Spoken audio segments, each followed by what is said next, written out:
Hello everyone, welcome to the new class 10 CBSE Science Chapter 1 Chemical Reactions and Equation।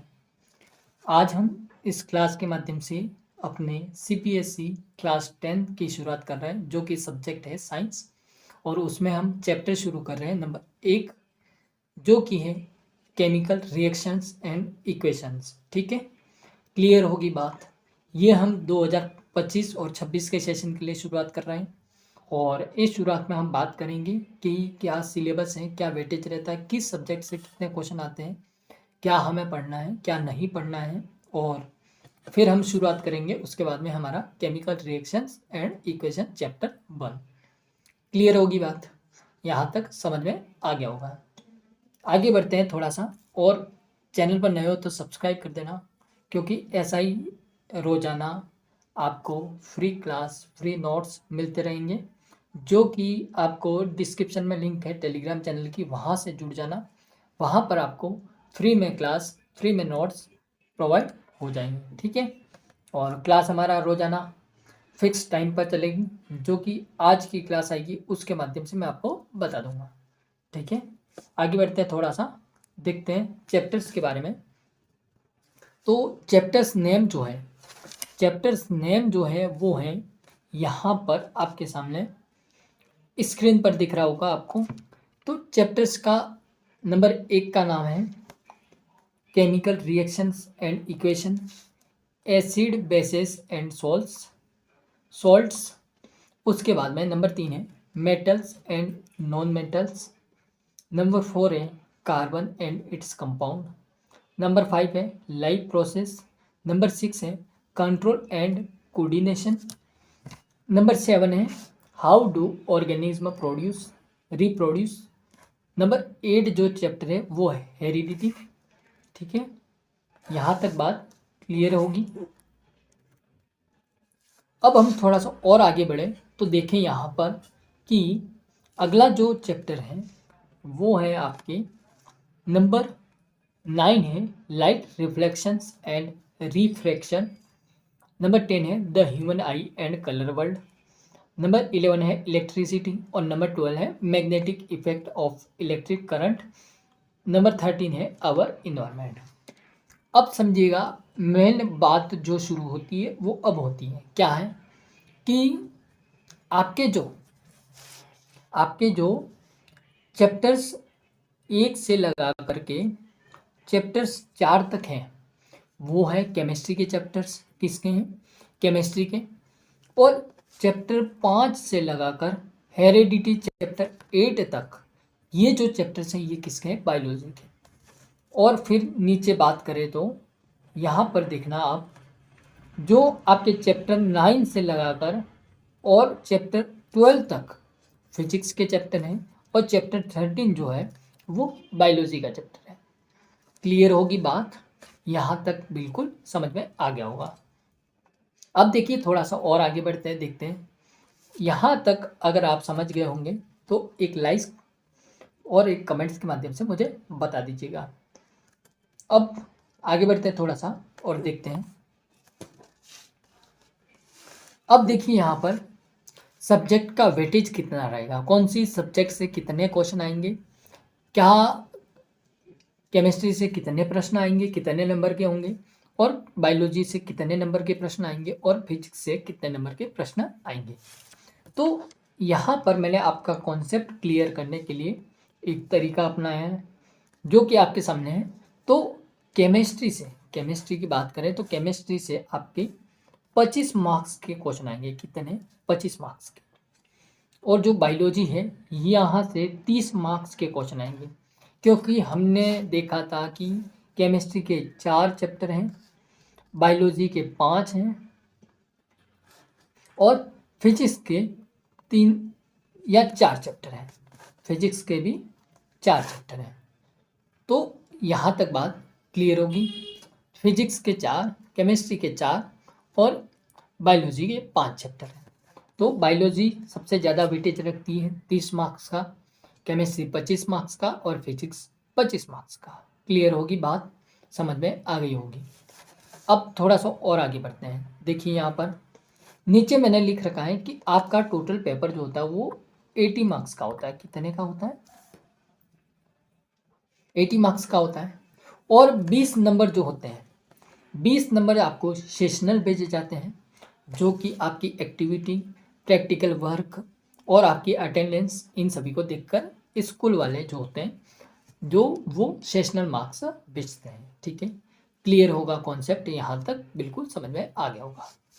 अब थोड़ा सा और आगे बढ़ते हैं, देखते हैं यहाँ पर। तो थोड़ा सा और आगे बढ़ने पर अब हमारे मेरा जो पढ़ाने का तरीका है वो क्या है, और अपन इन क्लास के माध्यम से कैसे पढ़ेंगे, क्या तरीका रखेंगे, और किस माध्यम से आपको ऐसा मैं पढ़ाऊँ कि आपको अच्छे से समझ में आ जाए। तो उसके लिए हम 5 पॉइंट्स यूज करेंगे, जो है कि नंबर 1 है आपके सामने, देखिए इसको।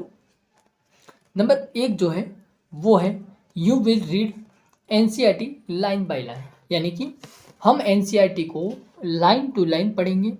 और इसका जो चैप्टर 1 है, 2 है, 3 है, 4 है, 5 है, 6 है, 7 है, 8 है, 9 है, 10 है, और 11, 12 और 13 चैप्टर जो है, इन चैप्टर्स में हम लाइन बाय लाइन एनसीईआरटी को क्लियर करेंगे। ठीक है, कॉन्सेप्ट क्लियर होगा। फिर आता है डेली टीचिंग, आपको डेली पढ़ाया जाएगा, जिसमें जैसे पढ़ाया उसके बाद में क्वेश्चंस होंगे। जो क्वेश्चन होंगे वो जिस दिन हमने जो टॉपिक पढ़ा, जैसे कि आज हम पढ़ रहे हैं चेंजेस के बारे में, फिजिकल और केमिकल चेंजेस के बारे में, तो उसी टॉपिक से रिलेटेड आपको क्वेश्चंस अगली क्लास के माध्यम से देखने को मिलेंगे। इस क्लास के भी क्वेश्चन अगली क्लास में देखने को मिलेंगे, और अगली क्लास के क्वेश्चन भी उसी क्लास में। ये समझ में आ गया होगा। फिर आपको मिलेगा डेली होमवर्क। डेली होमवर्क कैसे क्या मिलेगा वो आपको जब होमवर्क मैं दूंगा तब आपको बता दूंगा। ठीक है। फिर आएगा वीकली टॉपिक वाइज टेस्ट, वो कैसे करेंगे? तो जैसे ही संडे आएगा उस संडे के दिन हम क्या करेंगे, ओनली टेस्ट रखेंगे। क्लियर होगी बात? ठीक है। उसके बाद में जैसे हमने आगे बात की कि पीडीएफ नोट्स मिलेंगे आपको, वो पीडीएफ नोट्स आपको कहाँ मिलेंगे? टेलीग्राम चैनल पर। फिर आती है कि सर अभी हमने 9 पास की है और हम 9 से 10 में गए, हमारे पास में बुक नहीं है, तो उसका भी सॉल्यूशन मैंने निकाल दिया है। आप लिंक पर जाइएगा, इस लिंक को आप क्या कीजिएगा, मैं टेलीग्राम चैनल पर भी ये लिंक डाल दूंगा, वहाँ से आपको इसको कॉपी करके अपने जो गूगल है उस पर जाना है और इस लिंक को सर्च करना है। वहाँ से एनसीईआरटी का पोर्टल खुलेगा, वहाँ से टेक्स्ट बुक पर क्लिक करना है, अपनी क्लास और अपनी सब्जेक्ट चूज करनी है और पीडीएफ को डाउनलोड कर देना है। आप जैसे स्क्रॉल करोगे लास्ट में नीचे आएगा कि पूरी, यानी कि बुक्स डाउनलोड करके ऑप्शन आएगा, तो कंप्लीट बुक्स डाउनलोड का ऑप्शन जो आएगा उस पर क्लिक करना। जैसे ही क्लिक करोगे वो डाउनलोड होना शुरू हो जाएगी। ठीक है। अब आती है बुक्स कैसी है हमारी। तो ये कुछ इस प्रकार की आपकी बुक्स हैं, आपको स्क्रीन पर दिख रही होगी।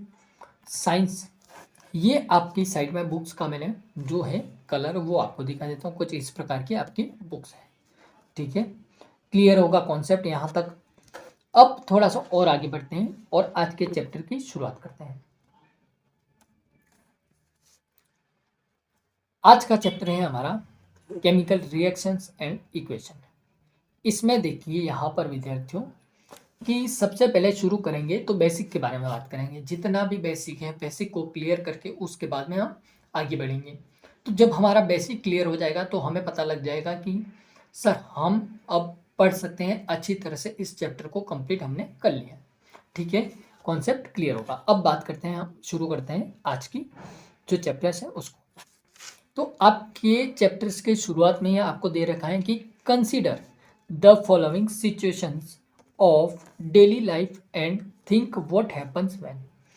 ये जो लाइन है, ये लाइन कहना चाह रही है, ये सेंटेंस कहना चाह रहा है कि आप देखते हैं कि कुछ ऐसे सिचुएशंस होती है जो आप डेली लाइफ में देखते हैं, और उन डेली लाइफ में जो देखते हैं सिचुएशन, उनको देखकर आपके दिमाग में क्या विचार आते हैं। तो number 1, milk is left at room temperature during summers. Milk is left at room temperature during summers. तो जब हम समर्स के टाइम में, यानी कि गर्मी के समय में दूध को रूम के टेम्परेचर पर रखते हैं तो दूध क्या हो जाता है? फट जाता है। सिंपल सी बात है, क्लियर है कॉन्सेप्ट कि जब अधिक तापमान पर दूध रहेगा तो जब दूध रहेगा तो दूध क्या हो जाएगा, फट जाएगा। Clear concept, first point clear. मान लीजिए किसी रूम का टेम्परेचर 25 से 30 है, कितना है, 25 से 30 डिग्री सेल्सियस है। तो ये कितना हाई टेम्परेचर है, ये एक हाई टेम्परेचर है। और इस टेम्परेचर पर अगर उस रूम में दूध को रखा तो वो दूध क्या हो जाएगा, फट जाएगा। ठीक है, सभी बच्चे समझ गए होंगे, कॉन्सेप्ट क्लियर हो गया होगा आपका। अब हम थोड़ा सा और बात करते हैं आगे। तो नेक्स्ट लाइन देखिए आप, अगली लाइन को देखिए यहाँ पर कि an iron tawa pen nail is left expose to humid atmosphere. आप देखेंगे कि मान लीजिए मेरे पास कोई कील है, कोई तवा है लोहे का, कोई पेन है, पेन यानी कि कोई ऐसा बर्तन जो कि हमने उसको क्या किया कि एक खुले वातावरण में, सामान्यतः उसको बरसात के मौसम में यदि खुला छोड़ दिया जाए आर्द्रता वाले टेम्परेचर में, तो उस पर क्या होगा, रस्ट लगना शुरू हो जाएगी। क्या हो जाएगी कि रस्ट, या इसे हिंदी में आप समझना चाहे तो उसे कहते हैं जंग लगना। रस्ट या उसे हिंदी में कहते हैं जंग लगना। तो जंग लगना शुरू हो जाएगा या फिर रस्ट लगना शुरू हो जाएगा। क्लियर है कॉन्सेप्ट? ठीक है। तीसरा पॉइंट हमारा कहना चाह रहा है कि ग्रेप्स गेट फर्मेंटेड। ग्रेप्स जब जब अंगूर होते हैं वो फर्मेंटेड होते हैं, तो जो उनमें सड़न शुरू हो जाती है, सड़न। आपने किशमिश देखे होंगे, उस टाइप के हो जाते हैं। उनमें जो हम देखते हैं कि जो अंगूर होते हैं उनमें पानी की मात्रा होती है, उनमें अंदर का जो भाग होता है वो भरा हुआ होता है पूरा। तो जब वो फर्मेंटेड सड़ते हैं तो पूरी तरह बेसिकली वो ग्रेप्स गेट फर्मेंटेड, यानी कि अधिक वो क्या हो जाते हैं, सड़ जाते हैं। ठीक है, कॉन्सेप्ट क्लियर होगा। फूड इज कुकड, यानी कि खाना पकाना। ठीक है, उसके बाद में वी रिस्पायर, यानी कि हम श्वसन करते हैं। Food get digested in our body, भोजन हमारे शरीर में पाचन करता है। ये सभी सिचुएशंस क्या है, एक रासायनिक अभिक्रिया है। This is all situation known as chemical reactions. This is all situation known as chemical reactions. Clear है बात, कॉन्सेप्ट क्लियर होगा। अब हम थोड़ा सा और देखते हैं यहाँ पर विद्यार्थियों। तो देखिए, यदि हम बात करें कि on the basis of change in chemical composition and chemical bond, इस केमिकल यहाँ पर केमिस्ट्री रिएक्शन लिख दिया है, तो ये केमिस्ट्री रिएक्शन नहीं है, ये केमिकल रिएक्शन है।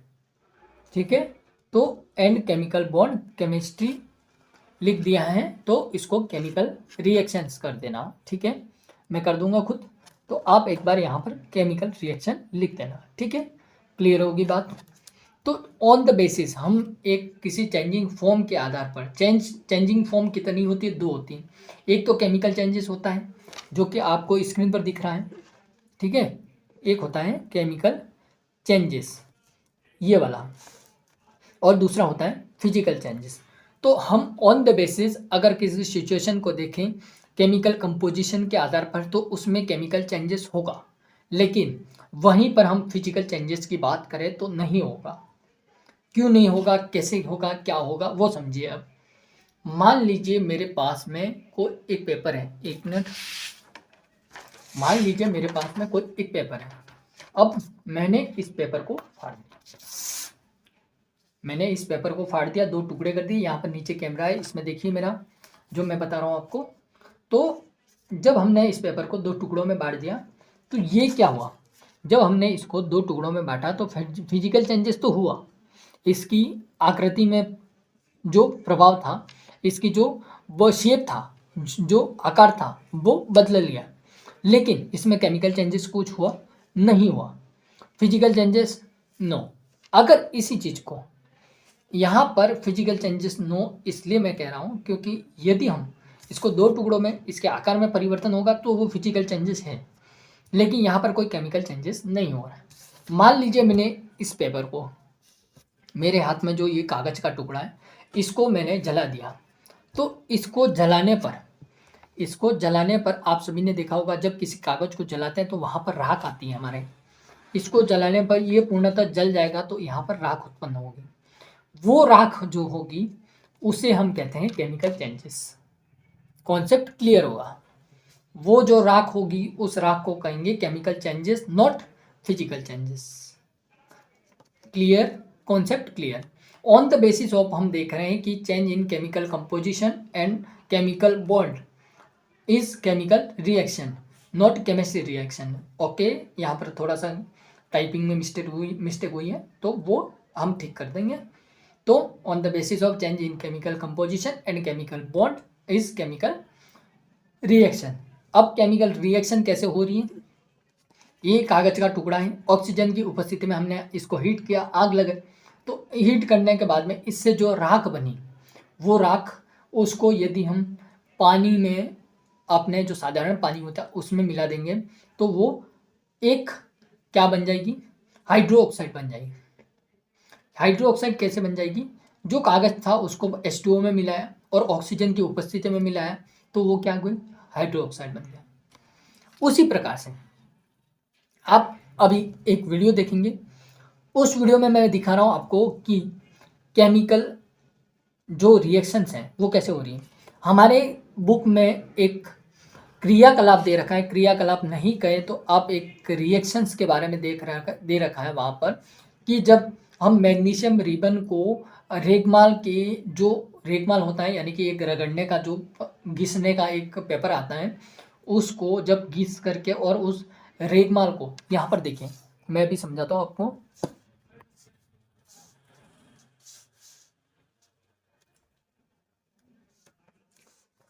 यहाँ पर देखिए, ये रहा chemical changes in magnesium ribbon. यहाँ पर देखिए विद्यार्थियों, बच्चों, तो यहाँ पर क्या हो रहा है कि जब मैग्नीशियम रिबन आपको दिख रहा है स्क्रीन पर, आपको बोर्ड पर दिख रहा होगा कि मैग्नीशियम जो कि रिबन है और ऑक्सीजन जो कि हमें कहाँ से मिल रही है? एयर से मिल रही है। तो ये जब इसमें हीट होगा, इनको जलाया जाएगा तो मैग्नीशियम ऑक्साइड तैयार होगा। कॉन्सेप्ट क्लियर होगा? यहाँ तक समझ गए? जब हमने मैग्नीशियम ऑक्साइड को जलाया, तो मैग्नीशियम रिबन को जलाया, सॉरी, तो मैग्नीशियम रिबन जो है वो ऑक्सीजन की उपस्थिति में, किसकी उपस्थिति में? ऑक्सीजन की उपस्थिति में। मैं ज़्यादा से ज़्यादा कोशिश कर रहा हूँ कि आपको हिंदी में समझाऊँ, ताकि हिंदी में समझाने से आपका कॉन्सेप्ट क्लियर हो जाए। ठीक है, बात समझ में आ रही? तो on the basis of chemical changes in magnesium ribbon, तो मैग्नीशियम जो है वो एक रिबन है और हमने जो उसकी फॉर्म है और एयर में है। फॉर्म कहाँ पर अवेलेबल है? एयर में अवेलेबल है। कौन सी? Oxygen, O2। ठीक है, तो यहाँ पर क्या हो गया कि मैग्नीशियम को जब हमने जलाया तो ऐसी वाइट कलर की फ्लेम, या फिर आप इसके जो वाइट कलर की फ्लेम निकलती हैं, जो कि आप देख पा रहे होंगे, हम किसी आग को लगाते हैं उसमें से फ्लेम निकलती है, उसी प्रकार से जब मैंने मैग्नीशियम रिबन को जलाया, तो मैग्नीशियम रिबन के जलने पर यहाँ पर एक जो स्टैंड आता है जो पकड़ने का, उसे कहते हैं टोंग। ठीक है, तो उसके माध्यम से मैंने पकड़ रखा है और उसके बाद में मैंने क्या किया है, यहाँ पर कैमरे के माध्यम से समझिए, मैं दिखा रहा हूँ आपको। तो उसके बाद में हमने इस प्रकार से पकड़ा उसको और मैग्नीशियम रिबन को हमने आग से जलाया। ठीक है, मान लीजिए मैंने आग से उसको जलाया, ऐसा आपको सपोज करना है। जब मैंने उसको जलाया तो ऐसी वाइट फ्लेम निकली। वो वाइट फ्लेम अब किस में बदल गई? जब पूर्णतः ये जल गया मैग्नीशियम रिबन, तो ये पूर्णतः जलने पर इसमें जो वाइट फ्लेम निकली वो राख में बदल गई। अब वो राख में जब बदली, इसमें जब हीट हुआ, तो जब हीट हुआ तो ये जो राख थी वो किस में बदल गई? मैग्नीशियम ऑक्साइड में बदल गई। समझ रहे बच्चे? तो यहाँ पर क्लियर हो गया होगा, बात समझ में आ गई होगी। नहीं आएंगे तो फिर से समझिए। हमारे पास एक मैग्नीशियम रिबन है, उसको हमने ऑक्सीजन की उपस्थिति में जलाया और वो जलने पर उसमें से वाइट फ्लेम निकली। वाइट फ्लेम जब निकली तो वाइट फ्लेम वो पूर्णतः जलने के बाद में वो जो वाइट फ्लेम थी वो राख बन गई। वो जब राख बन गई तो वो जो राख है उसको हम क्या कहेंगे? Magnesium oxide. वो राख जलने के बाद में किसका रूप ले लिया? मैग्नीशियम ऑक्साइड का रूप ले लिया। तो उसमें क्या हुआ? चेंजेस हुआ। क्लियर है? उसमें केमिकल चेंजेस हुआ। समझ गए इस कॉन्सेप्ट को? तो जब उसमें केमिकल चेंजेस हुआ तो यहाँ पर देखिए, मैं आपको दिखाना चाहूँगा इस डायग्राम के माध्यम से। इस कैमरे वाले भाग को थोड़ा सा ऊपर ले लेते हैं।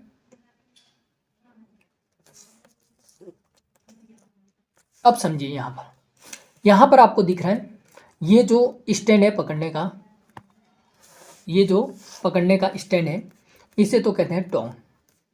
क्या कहते हैं? टोंग कहते हैं।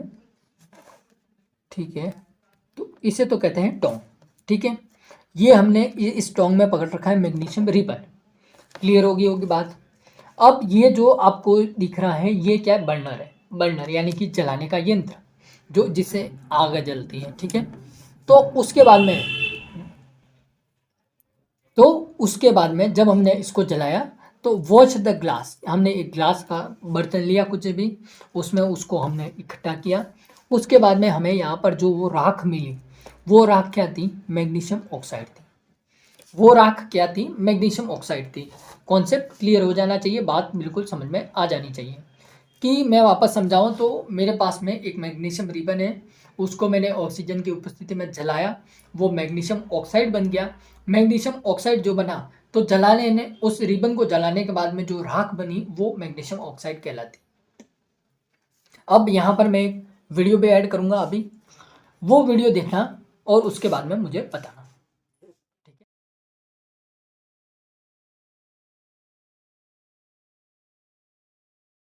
ये मैंने लिया एक मैग्नीशियम रिबन, उसको जलाया। उसके बाद में ये यहाँ तक मैग्नीशियम रिबन जो था, केमिकल चेंजेस जो हुए थे वो आपको समझ में आ गए होंगे। अब बात करते हैं फिजिकल चेंजेस के बारे में। सर फिजिकल चेंजेस क्या है? तो फिजिकल चेंजेस मैं आपको बता दूं विद्यार्थियों कि फिजिकल चेंजेस में क्या होता है कि जब मान लीजिए मैंने इस पेपर को आपके सामने 2 टुकड़ों में फाड़ा था, तो इस 2 टुकड़ों में जब फाड़ा तो इसमें क्या हुआ? फिजिकल चेंजेस हुआ, क्योंकि इसकी आकार और आकृति बदल गई, इसका शेप चेंज हो गया। तो यहां पर वही लिखा है कि दोस चेंज इन, क्या लिखा है? Those change in which no new substance are form in as physical, non as physical changes. तो यहां पर सबसे मेन पॉइंट जो है वो है न्यू, यानी कि जब फिजिकल चेंजेस होगा तो कोई न्यू सब्सटेंस नहीं बनेगा। जब कोई फिजिकल चेंजेस हुआ तो, या फिर जब कोई फिजिकल चेंजेस हुआ तो कोई न्यू सब्सटेंस नहीं बनेगा। जब कोई फिजिकल चेंजेस हुआ तो उसमें कोई न्यू सब्सटेंस नहीं बनेगा, लेकिन वहीं अगर कोई केमिकल चेंजेस हुआ तो उसमें न्यू सब्सटेंस बनेगा। जैसे हमने मैग्नीशियम रिबन को जलाया ऑक्सीजन की उपस्थिति में, तो हमारे पास में आया MgO2, मैग्नीशियम ऑक्साइड। Mg+O2, उसको हीट किया और अभिक्रिया हुई, रिएक्शंस हुए, तो MgO2 बना। क्लियर है? कॉन्सेप्ट बिल्कुल समझ में आ गया होगा। फिजिकल चेंजेस में क्या होता है कि those change in which no substance any no, कोई भी सब्सटेंस नया तैयार नहीं होता, नया कोई भी पदार्थ नहीं बनता है, तो are form is known as physical changes. इसे क्या कहते हैं? फिजिकल चेंजेस कहते हैं। मैंने लकड़ी के टुकड़े किए, आपको यहाँ पर डायग्राम दिख रहा होगा, ये लकड़ी के टुकड़े किए मैंने, लकड़ी के टुकड़े किए तो उसके आकार आकृति में बदलाव आया, लेकिन वहाँ पर कोई चेंजेस हुआ नहीं हुआ। लेकिन इसी जगह मैं लकड़ी को यदि जला देता और जला के फिर वो राख बनती, तो एक नया केमिकल उसमें रिएक्शंस होता। वो केमिकल रिएक्शन जब होता तो उसमें एक नया सब्सटेंस पदार्थ बनता। समझ रहे इसका बात को? तो जब वो नया पदार्थ बनता तो उस पदार्थ को हम क्या कहेंगे? केमिकल रिएक्शंस कहते हैं। अब एक छोटी सी बात और क्लियर कर दूं मैं आपकी यहाँ पर, वो देखिए कि यहाँ पर हम आगे पढ़ेंगे अभी क्लास में, अगली क्लास में, नेक्स्ट क्लास में। मैग्नीशियम जो होता है इसे हिंदी में आप बात करें तो अभिकारक कहते हैं, और जो मैग्नीशियम ऑक्साइड है इसे उत्पाद कहते हैं, प्रोडक्ट। तो ये जो हो गया, ये मैग्नीशियम जो है वो एक एजेंट का काम करता है, ऑक्सीजन और दोनों एक एजेंट है, समझेगा। उसके बारे में थोड़ा सा बात करेंगे, उस टर्म आती है उसके बारे में। लेकिन उससे पहले मैग्नीशियम क्या है? एक एजेंट है जो कि क्या कर रहा है? ऑक्सीजन के साथ में क्रिया करके मैग्नीशियम ऑक्साइड को तैयार कर रहा है, रेडी कर रहा है। तो वहाँ पर मैग्नीशियम ऑक्साइड जो है वो एक प्रोडक्ट है। क्लियर होगी बात? यहाँ तक बिल्कुल समझ में आ गया होगा। अब हम आज की क्लास को यहीं पर समाप्त करते हैं। मैंने जितना भी समझाया मैंने जितना भी समझाया वो आपको, आई होप, मुझे जहाँ तक लगता है मैंने मेरा प्रयास पूरा 100% दिया है, तो उस 100% मेरे प्रयास में आपको अच्छी तरह से समझ में आ गया होगा। तो मिलते हैं हम अगली क्लास में, नेक्स्ट क्लास में। तब तक के लिए जय हिंद, वंदे मातरम, बाय बाय। और आप इसी तरह से पढ़ते रहिए। नोट्स मैं आपको प्रोवाइड कर दूंगा, क्लास में आपको प्रोवाइड कर दूंगा, बस आप इस 2025-26 के सेशन में टॉपर्स बनिए। तो मिलते हैं नई क्लास के माध्यम से, तब तक के लिए जय हिंद, वंदे मातरम। 2 बार बोल दिया लेकिन कोई बात नहीं, जय हिंद तो बोलना ही चाहिए। तो थैंक यू।